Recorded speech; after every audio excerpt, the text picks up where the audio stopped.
Nash and Young. It was Nash and Young were out there, and they were fighting, and Nash and Hall were separated by security in credits. There you go. Fantastic.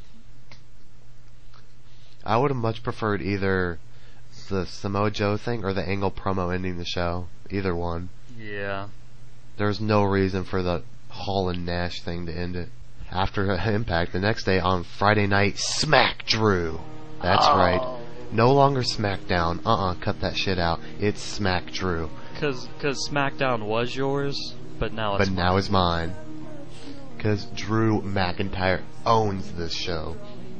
Bitches. Okay, this is actually part of the news or whatever, but I thought this was a funny bit. Apparently backstage, WWE wrestlers are calling Drew McIntyre Avatar because they make fun of him because he's kind of pussy whipped by Tiffany because Tiffany tells him what to do. Who gives a fuck? Yeah. Tiffany could tell me what to do anytime. Yeah, but I just thought it was kind of funny. Apparently they even did, like, John Morrison even did, like, a promo calling him an avatar. That's clever. That's hilarious. Fuck you. Yeah. This SmackDown was kind of uneventful, basically. Kane defeated Dolph Ziggler. Drew tried to attack, but Kane fought him off to hype up their Intercontinental title match. Crime Time defeated the Dude Busters. Aw, damn. Yeah, it was pretty much jobbing, but... Do they have any future at all? Everybody has a future on SmackDown. You mean Smack Drew? Smack Drew. Edit that out. God damn it, man. Straight Edge Society took on R-Truth and John Morrison. Ray even came down for the save after Morrison got hurt. Straight Edge Society just destroyed everyone. Good. Way it should be. The Hart Dynasty took on Matt Hardy, Great Khali, and Maria. Okay, are they trying to beat, like, the Crime Time record? I think they're trying to be like, how many times can we have Hart Dynasty face off against Khali and Matt Hardy? Like, they're trying to, like, beat the old... Why the fuck is Matt Hardy and Great Khali still teaming? I thought that was, like, for 1 week. Why are they... No, they've tagged for, like, a month or two. I know! I thought that was going to be, like, a one-time thing with them dancing and shit, but no.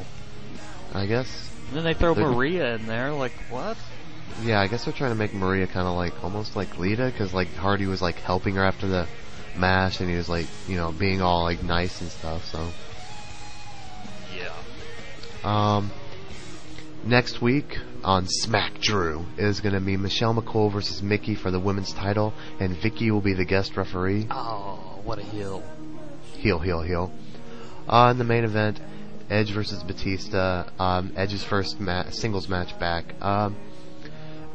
Didn't get very far because Undertaker came down and attacked Edge, and then Jericho came down and then attacked Edge, so kind of just beat on this day. Get your ass kicked. Yeah. And we're gonna move on to the Elimination Chamber pay-per-view now. This started off with the WWE Championship Chamber. It wasn't better than the other chamber, but it had its moments. What did you think of it? I thought it was alright. I liked the Batista part. Like, that was the best part of the whole match. And what Batista part? He wasn't in the match. John Cena won. I was so excited when John Cena won. I was like, yes, Triple H, tap. Yes, John Cena's the new WWE champion. That was so exciting. And then, dun-dun. Yeah. And Mr. McMahon's like, here, let me hand you an invisible Money in the Bank. Here's your match. Yay. Because everybody likes cashing in their title shots after Elimination Chamber matches. Yay. Mm-hmm. Alright. So Batista came out and beat Cena. And he is now your WWE champion. Fantastic. The Intercontinental Champion. What is yours? Yeah, exactly. Defeated Kane pretty soundly, actually. It was supposed to be the finals of the Divas tournament or whatever for the Divas title, but Swerve. Vicky came out and said the Raw Divas have been trash talking the SmackDown Divas, so they did Lay Cool versus Kim and Maurice, which Lay Cool beat them. That proved a lot. Yeah, I guess. No. In an impromptu match, Miz defeated MVP. I heard this was really good. Awesome. No, it was awesome. There you go. That's even better. Yep. In the main event, the World Championship in the Elimination Chamber was really good. This was an awesome chamber. Probably one of the best. I guess you could say the fans were on fire for this match. I guess you could say they were very hot for this match. I guess you could say Undertaker got burned on his entrance. Yeah. He got burnt pretty badly. Did you see how they showed it on the pay-per-view or whatever, but did you see somebody took a video live? Yeah. Oh, that looked horrible. When I watched the pay-per-view, I was like, oh, that wasn't that bad. I barely saw anything. But when they showed it from the side view, he's clearly on fire, and then he's like, fuck, and then he just starts running. Damn. And he continued with the match. What a badass. Yeah, I saw the referee was handing him water bottles so he could pour himself during the match. If he would have really freaked out, and instead of just running, he started screaming like a little bitch and rolling on the floor and stuff, that would have fucking ruined his character.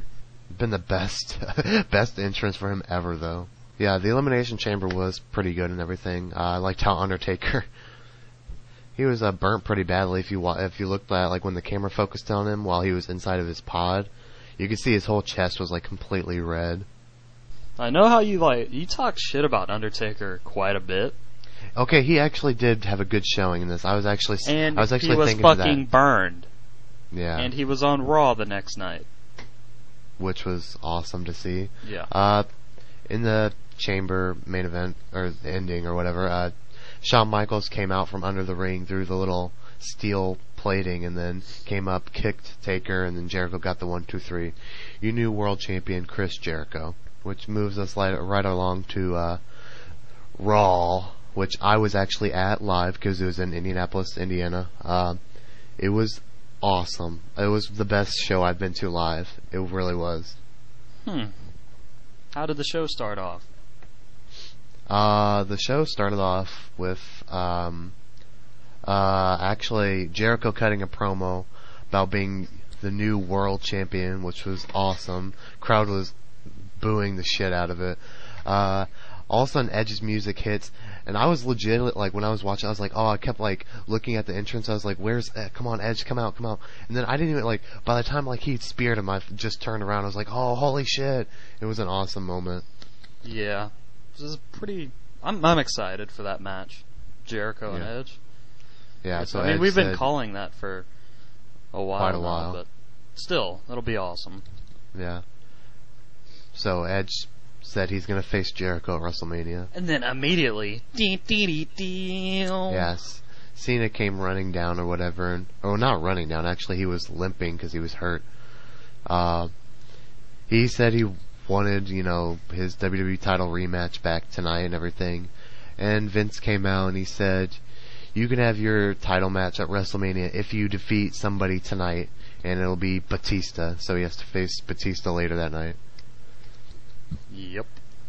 And right after that was the finals of the Divas tournament. Maurice won. She's the Divas champion now. That match was surprisingly long.